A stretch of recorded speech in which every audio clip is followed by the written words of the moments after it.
Chers auditeurs, vous êtes à l'écoute des messages de la bonne nouvelle de Jésus transmis à travers les prédications de l'Église adventiste du 7e jour, Église africaine francophone de Bruxelles.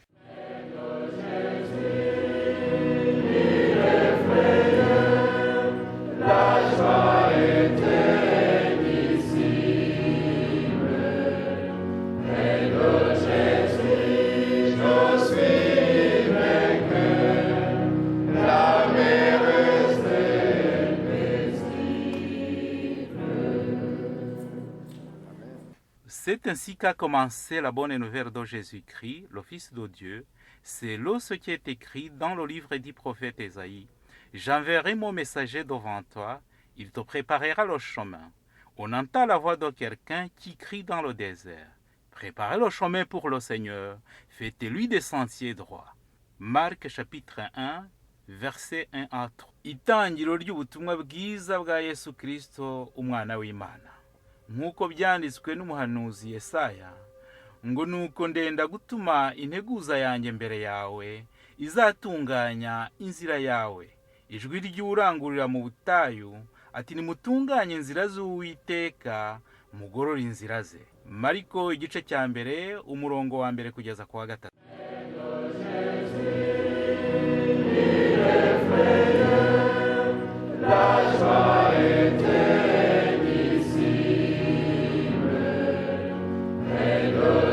Amagambo nifuje ko mbifashijwemo n'Umwuka Wera nifuje ko tuganira muri iki gitondo. Ce matin, je voudrais parler sur des paroles inspirées par le Saint-Esprit. N'amagambo dusanzwe tuzi twese. C'est toujours les mêmes paroles que nous connaissons, Twasomye tuvuga, que nous avons déjà lues, dont nous parlons. dushobora no kuba tuyavuga mu mutwe. Et nous savons des fois même, savons les mémoriser sans toutefois les lire quelque part. Ariko ndagira ngo muri uyu mwanya tuyinjiremo noneho twe kuyavuga gusa ahubwo tuyatekerezeho. Et à ce moment-ci, je voudrais que ce soit un moment où nous allons vraiment essayer d'entrer dedans, de réfléchir sur ces paroles que nous connaissons, que nous avons déjà lues. Mukundane nk'uko nabakunze. Aimez-vous comme je vous ai aimé. Ntabwo ari amagambo yanjye, Ce n'est pas mes paroles, nk'uko mubizi ni amagambo yavuzwe na Yesu Kristo. c'est les paroles de Jésus-Christ. Tuyasoma muri Bibiliya. Nous les lisons dans la Sainte Bible Aya magambo Yesu akaba yarabwiye abigishwa be. et ce sont les paroles que Jésus-Christ a dit à ses disciples. Iyo dusomye muri Yohana igice cya 15 umurongo wa 12, Si nous lisons dans Jean chapitre 15 verset 12, ndetse tukaza no kongera ayo Royika dusomeye muri Yohana 13 kuva ku murongo wa 34 kugeza ku wa et si 35, nous lisons dans Jean chapitre 13 verset 34 à 35, muri Yohana akoreshejwe n'Umwuka Wera yanditse amagambo yavuzwe na Yesu ngo ngiri itegeko ryanjye mukundane nk'uko nabakunze. Jean a écrit des paroles qui ont été prononcées par Jésus-Christ en disant: voici mon loi, aimez-vous comme je vous ai aimé. Hanyuma mbere yaho mu gice kibanza cyangwa bibiri bibanza muri 13 kuva ku murongo wa 34 kugeza ku wa 35 nk'uko Royika bidusomeye, Dans la parole qui a été lue, turasoma ngo ndabaha itegeko rishya ngo mukundane nk'uko nabakunze, muba ariko namwe mukundana. Ibyo nibyo byose bazabamenyeraho kuba muri abigishwa banjye nimukundana. ce sont des paroles qui ont été lues. Bishobotse bitabagoye yenda mwadushyiraho amasomo yo mu Gifaransa kugira ngo yenda bitworohere. Aya magambo rero nk'uko nabivuze yavuzwe na Yesu. Ce sont des paroles qui ont été prononcées par Jésus-Christ. Yavuze yabwira abigishwa be. C'est Jean 13, 34 à 35.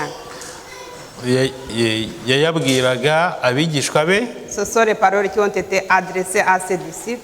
Kandi ni abigishwa ba Yesu bo mu gihe cyose. Et ce sont les disciples de Jésus de tout le temps. Niba ari abigishwa be bo mu gihe cyose, Si c'est pour les disciples de Jésus de tout le temps, aya magambo natwe uyu mwanya turayabwirwa. ce sont des paroles qui sont adressées à nous. Nkuko nabivuze na magambo tumenyereye kumva cyangwa se kuvuga cyangwa gusoma. Ce sont des paroles dont nous avons l'habitude d'entendre en les lisant ou en les entendant. ariko iyo yatekerejeho birushaho kumva icyo ashatse kuvuga cyangwa yuko natwe tureba ubwacu. Et si nous essayons vraiment de réfléchir à ces paroles, on comprend mieux ce que ça veut nous dire. Ni amagambo yerekeranye n'urukundo. Ce sont des paroles qui sont vraiment dirigées vers l'amour. Urukundo umuntu akayibaza icyo ari cyo. Et c'est quoi l'amour? On peut se poser cette question. Birasobanuye, biragoye nako gusobanura mu magambo icyo urukundo ari cyo. On ne peut pas expliquer l'amour en paroles. Umuntu yenda ahubwo ashobora kuyasobanuza ibikorwa cyangwa se kuyasobanurira mu bikorwa. C'est plus facile d'expliquer l'amour en action qu'en paroles. Ibyerekana urukundo, Il y a beaucoup de choses qui montrent l'amour. ibyo urukundo rukoresha Ce qu'on peut faire avec amour n'ibyo rudakoresha. et ce qu'on ne peut pas faire pour amour. Tugenekereje umuntu yavuga yuko urukundo ari amarangamutima, sentiment. Oui, si on peut essayer de bien expliquer, c'est l'amour, ce sont des sentiments Yuzuye impuhwe n'ubwuzu bivanze n'ibyishimo, remplis d'humilité et de joie, noneho umuntu agirira undi et que nous faisons envers quelqu'un d'autre. akumva amwitayeho mu buryo bwiza kandi Et budasanzwe. avec quelqu'un d'autre, alors qui commence à s'occuper de lui d'une façon inhabituelle. Ayo geni niko nasobanura urukundo ngenekereje mu magambo yanjye. Et c'est comme ça que moi je peux expliquer l'amour. Ariko noneho ugereranyije nako usobanuye urukundo mu bikorwa, Et si on essaie d'expliquer l'amour en action, nk'uko turi kuvuga urukundo Yesu adusaba kugirana, comme nous parlons de l'amour dont Jésus nous demande d'avoir les uns des autres, n'ubundi turifashisha ijambo ry'Imana ibyo ritubwira biranga urukundo. et nous allons utiliser la parole de Jésus pour voir qu'est-ce qu'il a dit sur l'amour. Bimwe mu biranga urukundo tubona mu ijambo ry'Imana, Les caractéristiques de l'amour que nous trouvons dans la Bible. tusomye mu rwandiko rwa mbere Pawulo yandikiye Abakorinto igice cya 13 tukibanda ku murongo wa 4 n'uwa 7. Premier chapitre de Corinthiens, batubwira igice cya 13 chapitre 13, 1er Corinthiens chapitre 13, kuva ku murongo wa 4 kugeza ku wa 7. verset 4 à 7. 1er Corinthiens Yego 13. 4 kugeza 7 babishyize hariya, ni byiza. Tubonamo bimwe mu biranga urukundo. Nous voyons ce qui caractérise l'amour. Baratubwira ngo urukundo rurihangana, L'amour est patient rukagira neza, et fait... Attends, je commence là. 13 à 4.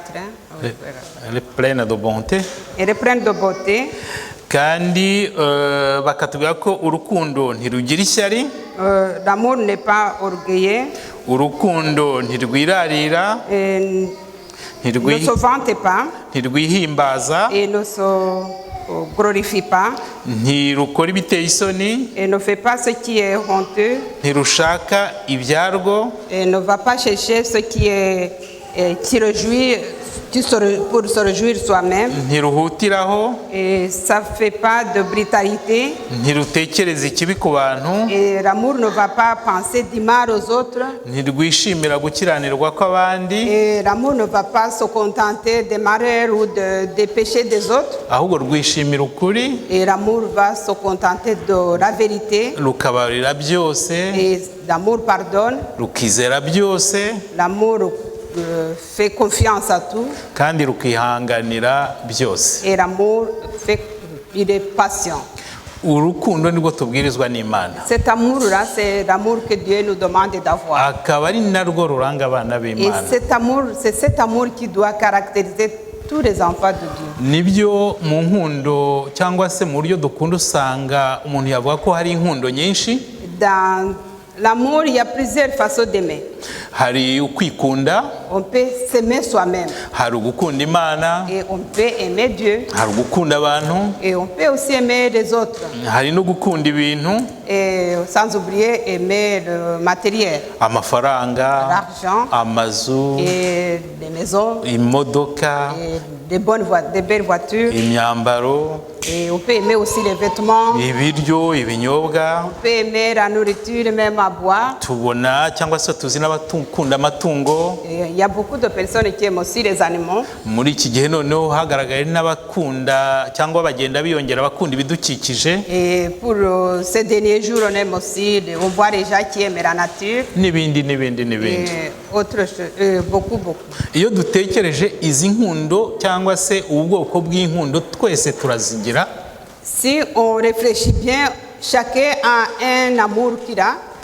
Gusa bitewe n'umuntu uburyo tuziha agaciro cyangwa se uburyo tuzitaho cyangwa se tuziha agaciro cyangwa se tuzirutishanya bitandukanye n'umuntu ku wundi. Et puis, si on essaie de voir que chacun a toutes ces amours que nous venons de voir, chacun va donner un caractère à ça et à l'autre, de façon qu'on ne peut pas aimer toujours les mêmes choses. Ariko mu buryo buzima D'une façon normale, twagombye gukunda Imana, kubanza gukunda Imana, on devait d'abord aimer Dieu. noneho tugakunda abandi, bivuga yuko natwe noneho iyo dukunze abandi natwe tuba twikunze. Et après, on aime les autres, mais en aimant les autres, on s'aime aussi soi-même. Noneho hagaheruka gukunda ibintu. Et le matériel et tout ce qui va avec doivent être en dernier lieu. Tuzirikana cyane yuko urukundo turimo tuvuga ni urukundo rwo gukunda bagenzi bacu. L'amour dont nous parlons ici, c'est l'amour dont nous devons donner aux autres. Kuko nibyo Yesu atubwira ngo dukundane nkuko nawe yadukunze. Jésus nous demande de nous aimer comme lui, il nous a aimés. Ariko mu gukunda bagenzi bacu ntabwo twakirengeza gukunda Imana kubera ko ari idushoboza gukunda bagenzi bacu. Mais on ne peut pas ignorer aussi que c'est Dieu qui nous donne la force et le pouvoir d'aimer les autres. Donc on doit d'abord aimer Dieu. Ikindi kandi uru ni urukundo rwa Gikristo. Et c'est ça l'amour chrétien. Impamvu ngo ni urukundo rwa Gikristo harimo n'urukundo rw'abisi. Et ça c'est l'amour chrétien, car il y a aussi l'amour déjà du monde ou bien l'amour mondain. Mu gihe mu rukundo rwa Gikristo tutarobanura cyangwa tutagomba kurobanura. Dans l'amour chrétien, nous ne devons pas faire des choix. Igihe mu rukundo rwa Kristo ugukunda dukunda bose nta nindi nyungu tugamije. Nous ne devons pas faire de choix parce que nous aimons tout le monde sans avoir des intérêts. Abisi bo bakunda ababakunda. Les gens de ce monde aiment ceux qui les aiment. Bagakunda abo batezeho ibintu. Et ils les aiment tout en ayant un intérêt derrière. Bagakunda abo bareshya. Et ils aiment aussi les gens de leur classe. Bagakunda aho bahanyije ubushobozi. Et de ceux qui ont le même pouvoir ou même force. Cyangwa se abafite ibyo bahuriyeho. Et ils aiment aussi les gens qui ont souvent des centres d'intérêt. Noneho abo bahanyije ubushobozi abagira ibyo bahuriraho. Et ils se basent toujours sur un intérêt quelconque. Ikindi kandi urukundo rw'isi rw'abisi rurirarira. Et l'amour déjà de ce monde dont nous parlons, c'est cet amour-là souvent. Il est très orgueilleux, ils sont jaloux. Ahangaha ndibwira ko muhatuzengurutse mu bica mu makuru ubona nko kugira ngo umuhungu abwire umukobwa ngo aramukunda cyangwa umukobwa abwire umuhungu hari ibintu byo gushitura kiyerekana uko atari akaba yatira n'ibintu kugira ngo abwire uwo bashaka cyangwa yereka ko akunda ko ari umuntu ko afite ibintu cyangwa se ko ari umuntu wakataraboneka. Et cet amour qui est orgueilleux essaie de se montrer d'une façon extraordinaire pour se faire aimer. Urukundo rugira ishyari nabwo turubona hano hanze umuntu akagenda ukumva ngo yishe umuntu ngo kubera ko ngo yamukundaga. Et cet amour aussi peut causer des jalousies mortels qui Non. peuvent tuer pour montrer qu'une personne ne t'aime pas ou bien même aimer autre plus jusqu'à le tuer. kubera ko yamufatanye cyangwa se yumvise avugana n'undi, kubera ko yaketse ko ashobora kuba ahamagarana n'undi cyangwa avugana n'undi. Et cette jalousie va jusqu'à ce que même quand tu vois une personne parler à une autre ou bien une personne là a appelé quelqu'un ou tu l'as vu avec quelqu'un d'autre, sans toutefois voir la vérité, tu vas jusqu'à tuer à cause de la jalousie. Urukundo rw'abisi rurabeshya, Et l'amour de ce monde, rushyigikira amafuti, et les gens mentent, ils soutiennent aussi les mauvaises intentions. kandi rukagirana nabi. Et puis, ce n'est pas un amour qui fait du bien, ça fait toujours mal. n'ibindi Il y a tubona mu batuzengurutse. Il y a beaucoup de choses que nous voyons parmi les personnes qui nous entourent qui ont cet amour mondain. Ariko abakristo bo Mais les chrétiens, twe dusabwa gukunda bose tutarobanura, il nous est demandé d'aimer tout le monde sans aucune distinction, nta yindi nyungu tugamije, sans avoir un intérêt. tugasabwa ndetse no gukunda abanzi bacu. Et on nous demande aussi d'aimer nos ennemis. Luka yandika amagambo yabwirijwe n'umwuka wera mu gice cya 6. Dans Luc chapitre 6, iyo uhereye kuri uriya murongo wa 27 ukageza ku wa 36. Luc chapitre 6, verset 25, 26 à 27 36 27, 36. Et- Luc chapitre 6 6, 27, 37. kuva ku murongo wa 27 kugeza ku wa 36. Ariko reka twibande kuri iriya mirongo ya 27 gusa n'uwa 32. On va se baser seulement sur le verset 27 et 32. Kuko muri iriya mirongo mvuze, Yesu cyangwa se Luka avuga asuye mu magambo ya Yesu, atubwira ukuntu urukundo rwacu, urukundo rw'abana b'Imana rugomba kuba rumeze. Dans ces écrits de Luc, il répète les paroles de Jésus où il nous décrit l'amour des enfants de Dieu, comment il doit être caractérisé.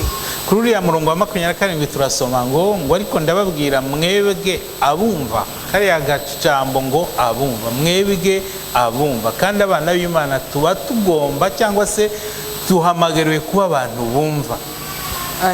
Je vous... Verset 27, Luc 6, verset 7. Pardon, excusez-moi, c'est pas la vérité. Mais je vous dis, vous qui m'écoutez, aimez vos ennemis, faites du bien à ceux qui vous haïssent. Ngo mukunde abanzi banyu, mugirire neza ababanga. Bénissez ceux qui vous maudissent. Noneho twajya ku murongo wa 32 Verset 32. ngo nimukunda ababakunda muzashima iki? Abanyabyaha nabo bakunda ababanga. Si vous aimez ceux qui vous aiment, Nako bakunda ababakunda, pardon. si vous aimez ceux qui vous aiment, quel gré vous en sera-t-on? Les pécheurs aussi aiment ceux qu'ils aiment. Aha turasobanukirwa neza yuko Yesu atubwira yuko tugomba gukunda n'abatwanga. Ici, c'est une bonne explication qui nous montre que Jésus a demandé à ses disciples d'aimer même ceux qui ne les aiment pas. Kuko iyo turi abakristo duhamagarirwa gutandukana cyangwa se kubaho mu buryo butandukanye n'ab'isi. Si nous sommes vraiment des chrétiens, nous devons vivre d'une façon très différente déjà de son monde. Ab'isi bakunda ababakunda, Les gens de ce monde aiment ceux qui les aiment, bakanga ababanga, ils aiment ceux qui les haïssent, ils Ariko- n'aiment pas ceux qui les haïssent. ariko twebwe tugomba gutandukana nabo tugakunda n'abatwanga. Mais la différence, c'est que nous, les chrétiens, nous devons aimer même ceux qui nous aiment pas. Iyo bavuze yo Yesu atubwira ngo dukundane, ngo nk'uko yadukunze, ninde ugomba gukunda, ninde ugomba kubanza gukunda? Si Dieu nous demande, si Jésus nous demande de nous aimer comme il a fait lui-même, il a commencé par nous aimer nous-mêmes. On se demande c'est qui doit aimer le premier. Twabonye twese ari amakipe y'imipira y'amaguru cyangwa se yaba n'iy'intoki. Nous avons tous assisté ou bien vu les matchs de football ou de volley ou de handball. iyo umupira wawushyize hagati Quand on met un ballon au milieu, haba hagomba kugira utangira kugira ngo awutange cyangwa se awutere il y a abandi toujours bakurikira, quelqu'un qui doit le toucher le premier. ndetse habamo no guhita ibibuga babanza gukiniramo Il faut même choisir le terrain de jeu. kugira ngo rero batabirwanira cyangwa se batabishwanira, baratomboza kugira ngo babone utangira cyangwa se ubanza gukora ku mupira. Et pour éviter tout conflit, il commence par tirer au sort. None twebwe hano mu rukundo dusabwa kugirana, bamwe tukagirugirira abandi, dusabwa n'Imana yacu, ninde ugomba kubanza gukunda. Alors parmi nous, on se pose la question dans cet amour que nous devons avoir les uns des autres. C'est qui va commencer à aimer l'autre? Buri wese asabwa gukunda mugenzi we atanategereje we yuko amukunda. Chacun est prié ou bien on nous demande vraiment d'aimer l'autre sans toutefois attendre que ça soit lui qui vient vers nous. Gusa nk'uko mwabibonye, igikunze kugaragara ni uko abantu benshi cyangwa se bose bashaka gukundwa aho gushaka gukunda. Malheureusement, comme nous le savons ou bien comme nous le vivons, chaque personne aime bien, préfère être aimé et que le premier être aimé avant d'aller aimer les autres.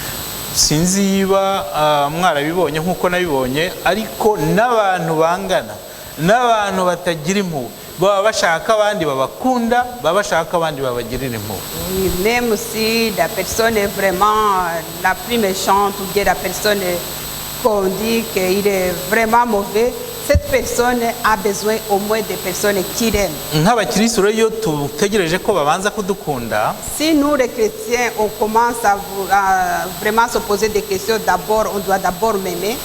tuba ducuritse ibintu nta nubwo ari by'Imana idusaba, On inverse des choses et c'est pas ce que Dieu nous demande. kuko ni ugucurika ibintu, kuko Imana idusaba gukundwa bikaza nyuma cyangwa se bigakurikiraho. Ce qui nous est demandé, c'est d'aimer d'abord les autres. Même si tu aimes une personne, il peut ne pas t'aimer, mais aimer lui d'abord et il t'aimera après. Ariko iyo buri wese, tuvuge Kananiza, iyo nkunze Julien agakunda, Damascene agakunda, Marita, buri wese agakunda mugenzi we, Si, birangira noneho rwa rukundo, kuko buri wese yakoze icyo asabwa gukora, birangira buri wese ari gukunda kandi ari no gukundwa. cet amour, c'est un amour qu'on peut qualifier, qui se transmet. Si Dan m'aime, moi aussi je vais aimer quelqu'un d'autre et quelqu'un d'autre va aimer l'autre, de façon que ça fait un cercle et on va se trouver dans un groupe de personnes qui s'aiment. Ntabwo tugomba gucungana ngo nkunde mugenzi wanjye kubera ko ari kunkunda cyangwa yabanje kunkunda. On ne va pas vraiment d'abord regarder est-ce que celui-là il m'aime avant que je l'aime. Kuko muri Bibiliya n'abadubwira ngo mukundwe cyangwa se mukundwe kandi oya ngo dukunde. La Bible, la parole de Dieu ne nous demande pas soyez aimés. Mais non, on nous demande aimer les autres. Voilà. Noneho rero ese kuki tugomba gukunda? Pourquoi est-ce qu'on doit s'aimer? Kuki Yesu adusaba gukunda? Pourquoi est-ce que Jésus-Christ nous a demandé de s'aimer, d'avoir un amour entre nous? Nk'abakristo nagira ngo twibukiranye yuko gukunda, iyo dusabwa gukunda nta mahitamo dufite. Ici, on n'a pas de choix. On nous demande de nous aimer. Kuko ni itegeko twahawe n'umukiza wacu Yesu C'est une Kristo. loi qui a été donnée par Jésus-Christ. Akaba ari na kimwe ngo mu bigomba kuturanga nk'abigishwa be. Ça doit être un caractéristique qui montre les bons disciples de Jésus-Christ. Tugarutse kuri rya somo Loïc yadusomeye Et si nous revenons dans Jean chapitre 13, verset 35 à 37. 34-35 turasoma ngo, cyangwa se twasomye ngo, ndabaha itegeko rishya ngo mukundane nk'uko n'abakunze, ngo mube ariko mukundana, ngo ibyo ni byose ibyo nibyo byose bose bazabamenyeraho ko muri abigishwa banjye nimukundana. C'est écrit, je vous donne un commandement nouveau, aimez-vous les uns des autres. Comme je vous ai aimé, vous aussi aimez-vous les uns des autres. À ceci, tout connaîtront que vous êtes mes disciples. Ni ukuvuga ko twabwira abantu cyangwa se tukambara neza cyangwa tukambara imyenda yanditseho ko turi abakristo. On peut porter les vêtements ou bien on peut dire que nous sommes des chrétiens. Dushobora kubwira abo dukorane cyangwa abo duturanye twabasuhuza tukanajya tunavuga tuti nitwa kanaka ndi umukristo cyangwa ndi umudivantiste umunsi wa karindwi. Dire à haute voix à tout le monde, tout ce que nous croisons, nos voisins, que nous sommes des chrétiens.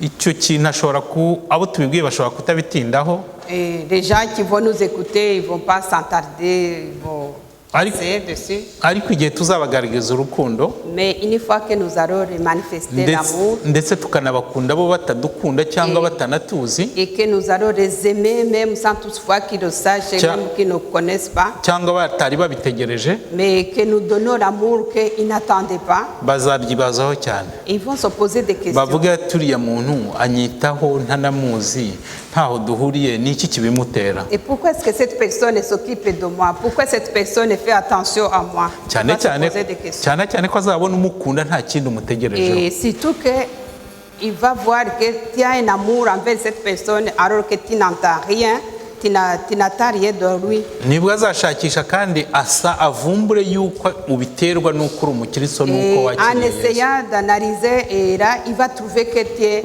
chrétien.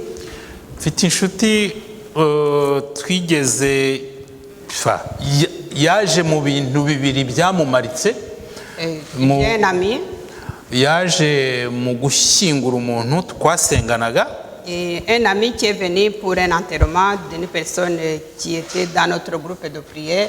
Noneho aza mu bukwe nanone bw'uwo cyangwa se bwategurwaga n'abo twasenganaga. Et il est venu aussi dans un mariage aussi préparé dans le même groupe de prière. Hashobora kuba hashize nk'imyaka 18. Il y a à peu près 18 ans. Ariko na n'ubu iyo tuvuganye iyo agiye gutanga urugero ati shati bariya bakundana nk'abadivantiste. Et cette personne là, quand il dit ces gens-là s'aiment comme des adventistes. Yabona ikintu ngo ati shati kiriya kintu ati no ati shati abadivantiste nibo bagishobora kuko nibo bashyira hamwe. Et quand il y a quelque chose ou bien un défi à résoudre, il pense toujours aux adventistes qui sont soudés, qui seront capables de résoudre ce problème. Byamugiye mu mutwe byamukoza ahantu kandi abivuga bivanye ku mutima. Il a été touché par cet amour et quand il dit qu'il a vu l'amour des adventistes, ça l'a touché quelque part. Yaba yabuze imbaraga yaba yageze gute ati biriya byashorwa n'abadivantiste nibo bagira discipline. Quand il n'a plus de force, quand il est vraiment dans des difficultés, il pense que les adventistes s'en sortiraient mieux que les autres. Iyo turi kumwe nawe cyangwa se niyo tutari kumwe nsaba Imana buri gihe ngo Nyagasani uzandinde kumubera urugero rubi cyangwa kumuha ubuhamya bubi. Quand je suis avec cette personne, l'exemple de son ami, il lui dit à lui-même et il prie le Seigneur de ne pas être un mauvais exemple pour cet ami-là. Rero ni ukuvuga ko iyo dukunze bagenzi bacu tuba twumviye itegeko ry'Imana. Si nous aimons les gens qui nous entourent, nous obéissons à la loi de Dieu. Ariko iyo tutabakunze ntago tuba tumviye cyangwa se tuba dusuzuguye cyangwa se twishe itegeko ryayo. Et ne pas les aimer, c'est désobéir à la loi de Dieu. Ikindi kandi nuko iyo dukunze tubyungukiramo kuko gukunda bizana ibyiza byinshi cyangwa se bizana ibyiza gusa. Aimer aussi, ça peut nous apporter beaucoup de choses. Bimwe mu byo tubonamo iyo ukunda gukunda bitanga umutuzo n'umunezero mu mutima. Quand tu aimes les gens, ça te donne ou bien ça nous donne une joie intérieure. Uzarebe iyo uhuye n'umuntu ukamusuhuza bibaho muri bino bihugu. Mu Kinyarwanda we nkeka ko hari iyo ushuhuje agomba kukwikiriza nubwo yaba atabishaka kugira ngo nyine arenzeho. Et quand tu marches et que tu dis bonjour aux gens que nous croisons ici, mais nous, des fois on dit bonjour, on dit oui, bonjour, au repos. hano ashobora kutagusubiza. Ici, quand tu dis bonjour, on peut ne pas te répondre. Iyo bukeye ukongera guhurukamo ukamusuhuza useka ashobora kutagusubiza. Deux fois, même en gardant la même sourire, il peut ne pas te répondre. Ubwa mbere bisa nkaho bigukomerekeje gato wumva utabyumva. La première fois, on se dit, mais pourquoi est-ce que cette personne ne répond pas encore aujourd'hui, dit bonjour? Ariko iyo ugeze hirya umaze kubyibagirwa wumva ufite amahoro. Iyo muhuye niwe ugira ikibazo, ntabwo ari wowe ugira ikibazo. Toi, quand tu arrives de ton côté, tu sens la joie dans ton cœur parce que tu as salué une personne. Mais la personne que tu as dit bonjour et que tu n'as pas répondu va dire, oui, mais pourquoi est-ce qu'il m'a dit bonjour, je ne le reconnais pas. Il va se poser des questions. Ni kimwe niyo wakoze ikintu ukagikorana urukundo ugikoreye umuntu. Quand tu fais quelque chose avec amour pour une personne que tu ne connais pas. We niyo yaguhemukira cyangwa niyo atacyitaho niyo ntacyo cyamubwira. Même si cette personne qui a bénéficié de ton amour ne fait pas aucune attention, we wumva ufite amahoro mu mutima. toi tu as la joie du cœur. Ugukunda rero bitera amahoro n'ibyishimo mu mutima kandi ukabisakaza cyangwa se ukabisangira n'abandi. Si nous aimons, nous aurons toujours une joie à partager avec les autres. Iki nanone iyo dukunze tuba twishyura umwenda duhorana. N'oubliez pas que si nous aimons, c'est parce qu'on a une dette à payer. Nkuko Pawulo abitwibutsa abibwirijwe n'Imana mu Baroma igice cya 13 kuva kuri uriya murongo wa 8 kugeza kwa 10. Dans Romains 13, Paul nous rappelle cette dette que nous avons à Abaroma 13 kuva ku murongo wa 8 kugeza kwa 10. Aho Paul atubwira Abaroma Romains 13, versets 8 à 13. À 10. 8 à 10. Aratubwira ati ntimukagire umwenda wose keretse gukundana kuko ukunda undi aba ashoje amategeko.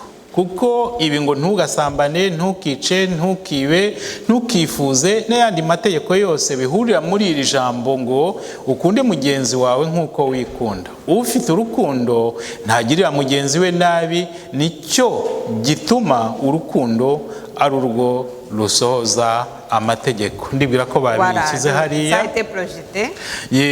Nukuba rero kumvira itegeko ry'Imana bizatuma tubona ingororano y'ubugingo buhoraho nk'uko twisezeranwa n'umwami wacu Yesu Kristo. Si nous obéissons à la loi de Dieu, nous aurons une vie éternelle qui a été promise pour nous. Gusa ikintu utagomba nanone kwirengagiza cyangwa kwitiranya, nous ne devons pas ignorer ça. Gukunda ntibivuze gushyigikira umuntu mu mafuti cyangwa se mu cyaha arimo. Aimer, ça ne veut pas dire soutenir une personne dans ses fautes ou dans ses péchés. Nta nubwo bivanaho kwamagana ikibi yakoze. Aimer aussi, ça nubwo wamukunda. Aimer, ça ne veut pas dire qu'on va cacher les fautes de tes amis, d'une personne que tu as vue, même si tu l'aimes. Ijambo ry'Imana bivuga neza mu Balewi igice cya 19.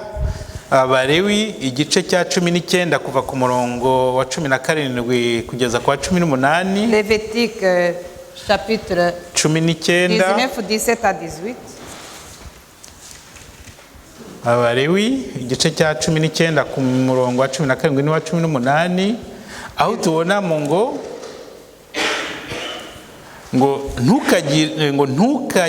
ntukangire mwene wanyu mu mutima wawe, ntukabure guhana mugenzi wawe kugira ngo utizanire icyaha kubwe, kandi ntugahore, ntukagirire inzika abo mu bwoko bwawe, ahubwo ukunde mugenzi wawe nk'uko wikunda.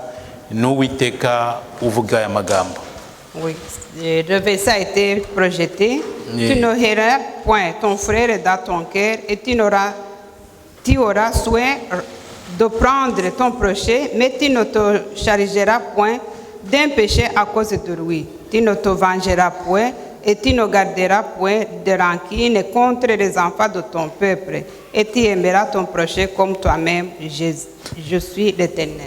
Aha twibukiranye yuko uwo mu bwoko bwawe ntabwo ari bwa bwoko bwa hano hanze ku isi. Wo mu bwoko bwawe n'ubwoko bw'Imana cyangwa se n'ubwoko bw'abantu Imana yaremye. Ici, quand l'Éternel parle de sa race. Ce ne veut pas dire la race que nous connaissons entre nous, mais c'est la race de Dieu qui a été choisie par Dieu.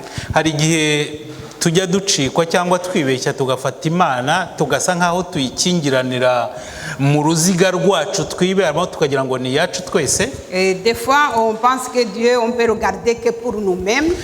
Imana ni iya twese kandi ikunda abantu bose. Dieu aime tout le monde. Il n'y a pas, il aime les uns, les autres. Il n'aime pas une seule personne, il aime tout le monde. Même si vous le mettez dans votre cercle, il ne vous aime pas seulement. Il va dépasser votre cercle pour aller chez les autres. Iyo hari abantu turi kuganira bafitanye amakimbirane, Quand il y a des personnes qui, quand on est en présence de personnes qui ont des conflits, akenshi ugasanga barasenga, et souvent ce sont des personnes qui prient, ukumva yakumva yuko undi we ubwo asenga undi w'Imana itamwumva, cyangwa akumva we adashaka kumwumva kubera ko akumva ubwo adashaka kumwumva ko n'Imana itamwumva. et des fois nous pensons que si tu n'aimes pas une personne, tu ne veux pas écouter ce qu'il te dit, que Dieu même ne l'écoute pas. Hari urugero nkunze gutanga ariko nanjye ntekerezaho. Et j'ai un exemple que j'aime bien donner et sur lequel moi aussi je médite. Ndamubwira nti Imana igukunda inkunda nk'uko ikunda bariya bakobwa bo b'inyuma ya Gare du Nord.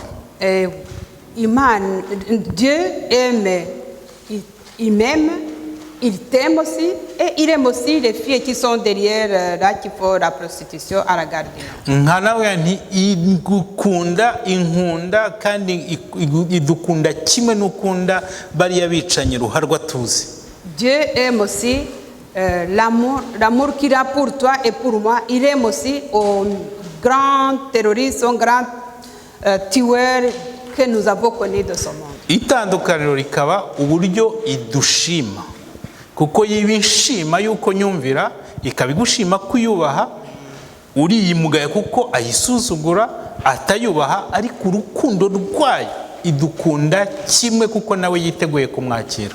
La différence c'est que il m'aime, il peut m'aimer parce que je fais tout ce qu'il faut, tout ce qu'il me demande. Ou bien toi aussi, tout ce qu'il fait, tu fais tout ce qu'il faut pour que Dieu soit vraiment ton allié, qu'il t'aime, que tu es de son côté. Mais la personne qui a commis un péché ou qui est dans le péché, il aime aussi, il attend son retour, il attend qu'il se convertisse, il vienne vers lui. Nkaba nsaba rero buri wese uri hano kugira ngo asuzume cyangwa se dusuzume yiba urukundo rwacu ari urukundo rwuzuye cyangwa se rwujuje ibyangombwa. Je demanderai à chacun de nous de voir si notre amour remplit toutes les caractéristiques qu'il faut. Niba urukundo rwanjye cyangwa urukundo rwawe ari urwa gikristo cyangwa se ari urwa bisi. Et de voir si ton amour c'est un amour chrétien ou un amour mondain. Hari ibanga rikomeye kandi ry'ingenzi kugira ngo urukundo rwacu rwuzuze ibyangombwa. Il y a un secret pour que nous ayons toutes les caractéristiques de cet amour chrétien. Ni ibanga twese tuzi nubwo ari ibanga, ngeze navuga ko ari code, ni code twese tuzi. On peut dire que c'est un code, ça peut pas être un secret. Si c'est un secret, c'est connu par une seule personne. Nanone tuyibona mu ijambo ry'Imana. C'est un code qui est dans la parole de Dieu. Kugira ngo dubashe gukunda mugenzi wacu nk'uko Yesu yadukunze cyangwa nk'uko twikunda, birasaba ko tubanza gukunda Imana yacu. Pour que nous aimions un prochain ou un ami, une personne qui est autour de nous, tukayikundisha, oui, il nous est demandé d'aimer d'abord Dieu, tukayikundisha umutima wacu wose, l'aimer avec tout notre cœur, ubugingo bwacu bwose, tout nos corps, n'imbaraga zacu zose, toute notre force, nk'uko tubibwirwa mu gutegeka kwa 2 igice cya 6 umurongo wa 5. comme on trouve dans Deutéronome chapitre 5. Twamara gukunda Imana muri ubwo buryo, et si nous aimons Dieu de cette façon, noneho tukakira urukundo rwayo rwuzuye, nous acceptons son amour vraiment complet urukundo rwayo rutagira inenge, et sans tâche, noneho ikatubashisha gukunda bagenzi bacu nk'uko ishaka. et c'est cet amour sans tâche qui nous complète et qui nous permettra de noneho kandi tukabakunda tutarobanuye, et nous allons les aimer sans faire des choix. J'aime celui-là, je ne sais pas. kandi nta yindi nyungu yindi yihishe inyuma. Et on le fera sans aucun intérêt. Yakobo yabivuze neza Jean l'a dit Yakobo igice cya 2 umurongo wa 8. Dans Jacques chapitre 2 verset 8. Jacques chapitre 2 verset 8. Turabona ngo nyamara niba musoza amategeko y'umwami wacu nk'uko byanditswe ngo kunde mugenzi wawe nk'uko wikunda, muba mukoze neza. Ariko niba murobanura abantu ku butoni, muba mukoze icyaha mutsinzwe n'amategeko y'uko mwacumuye. Jacques chapitre 2 verset 8. Yakobo. Si vous accomplissez la loi royale selon l'écriture, tu aimeras ton prochain comme toi-même. Vous faites bien. Mais si vous faites exception de personne, vous commettez un péché. Vous êtes condamné par la loi comme des transgresseurs. Yohani waragenda akagera kure. Jean va plus loin. Kugeza ubwo avuga yuko umuntu wanga mwene se ari umwicanyi. Si une personne n'aime pas son frère, c'est un tueur.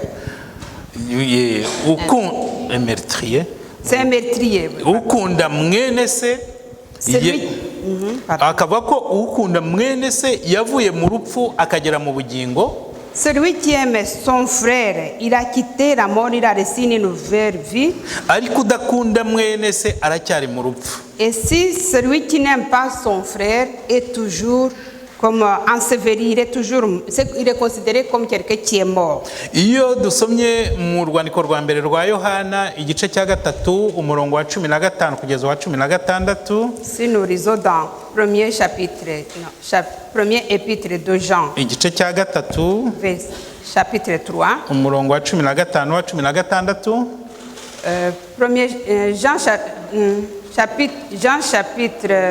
Premier Jean chapitre 3 verset 15 à 16. Turasoma ngo ndabona babishyizeho ni byiza. Turasoma ngo umuntu wese wanga mwene se n'umwicanyi, kandi muzi yuko nta mwicanyi ufite ubugingo buhoraho muri we.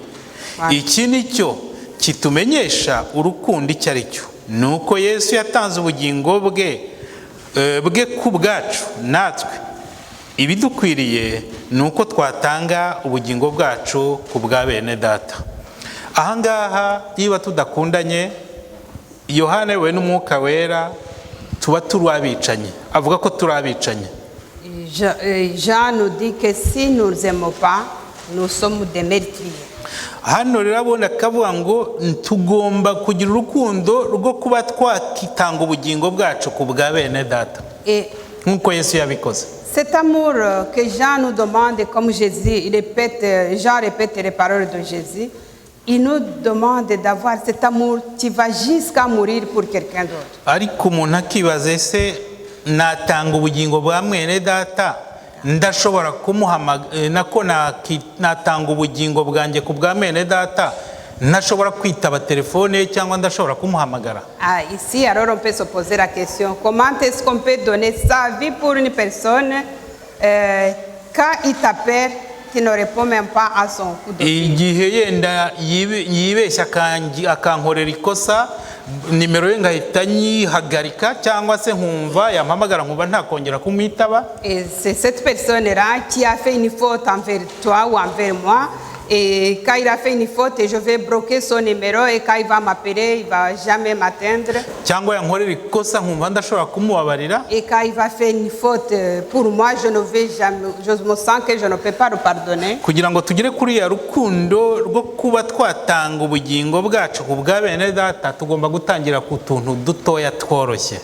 En fait de donner de l'amour jusqu'à mourir pour la personne, nous devons commencer par des petites choses. L'amour, c'est pas vraiment quelque chose qui se vit en parole. Et ça, c'est l'habitude déjà de ce monde. L'amour ne peut pas se cacher.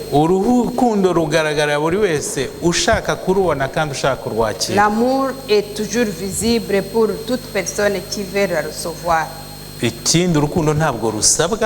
L'amour, on ne peut pas demander, donnez-moi l'amour, on ne peut pas demander l'amour. Mais l'amour se donne. wakiga ubuhanuzi rwose ukabubyibamo ukabusobanukirwa, ukiga Bibiliya ukayisobanukirwa cyane, ndetse n'izindi nyigisho zituganisha ku Mana. On peut vraiment essayer de parcourir toute la parole de Dieu et même analyser avec toutes les saintes écritures, mais ibi ni ingenzi cyane rwose, n'ibyo guharanira n'ibyo gushyigikira. C'est très important d'apprendre, d'approfondir la parole de Dieu, ariko urukundo narwo ni ibanze. Mais l'amour est le principal. Icyo nsabira buri wese uri hano muri kino gitondo, c'est ce que je demande pour chacun qui est ici, nuko Imana yaduha urukundo rwuzuye rwa gikristo, que Dieu nous donne cet amour plein l'amour plein qui vient de Dieu, rwazatugeza mu bugingo buhoraho, qui nous permettra d'arriver à une vie éternelle. Amen. Amen.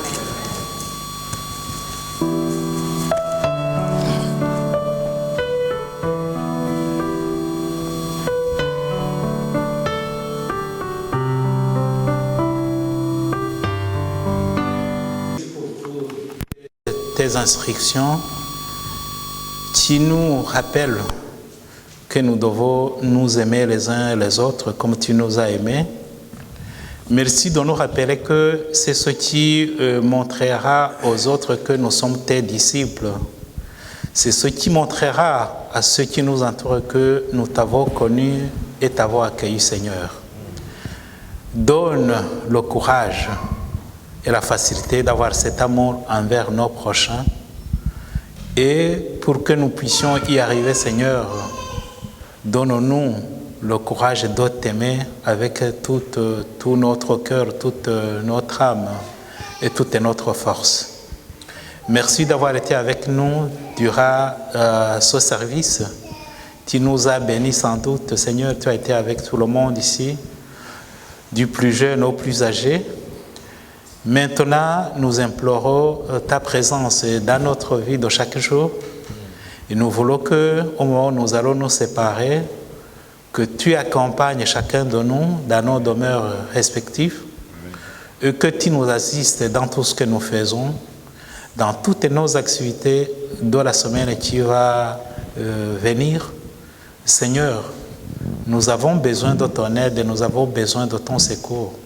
Nous savons que nous sommes dans les temps difficiles où la confusion règne un peu partout, tout autour de nous, où les tentations, Seigneur, sont multiples tout autour de nous, et nous savons que nous sommes bientôt à la fin du monde.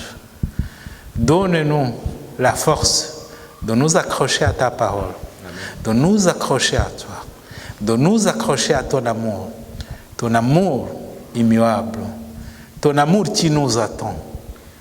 Permets, Seigneur, à ce que nous puissions demeurer dans ton amour et exploiter ton amour pour que nous puissions le répandre, Seigneur, tout autour de nous, dans nos prochains, dans nos familles, dans nos milieux de travail. Seigneur, nous allons nous quitter, nous implorons ta bénédiction sur toutes les personnes ici présentes. Garde nos malades, Seigneur, ceux qui sont ici ou ceux qui ne sont pas ici. Garde tous nos frères et sœurs qui sont un peu partout dans d'autres programmes, Seigneur. Fais en sorte que nous puissions nous unir toujours dans ton Saint-Esprit et que nous puissions prier et nous aimer les uns les autres. Accompagne-nous, bénis-nous et garde-nous entre tes mains. Et c'est au nom de Jésus-Christ que nous demandons toutes ces grâces. Amen. Amen. Amen.